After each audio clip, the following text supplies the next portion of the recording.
UAB Meškėnas veiklą vykdo jau 30 metų. Pradėjom nuo šokoladinių glaistų, įdarų, ledams, sūreliams. Per 15 darbo metų susidraugavome su šokoladu, nutarėme rinkai pasiūlyti kitokį produktą, kuriame būtų mažiau cukraus, daugiau kakavos produktų. Pats produktas būtų sveikesnis ir skanesnis.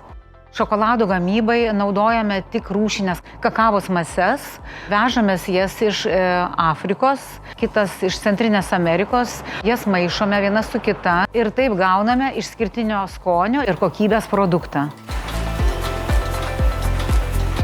Už skonius ir kokybę esame apdovanoti Briuselyje. 3 pozicijos buvo įvertintos aukščiausiais apdovanojimais. Šis įvertinimas leido mums didinti eksportą.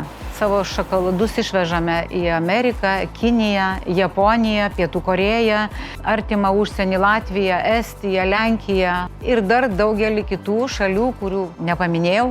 Mintis įkurti šią bendrovę kilo savininkams šaparniams iš meilės Lietuvos žmogui ir noro pateikti kokybišką produktą. Įmonės vadovai gyvena Kauno rajone, todėl ir pasirinko šią Kauno rajono vietą, Neveronis. Daugiausia darbuotojų dirba iš apylinkių, iš Neveronių, Palemono ir kitų artimesnių Kauno rajono vietų.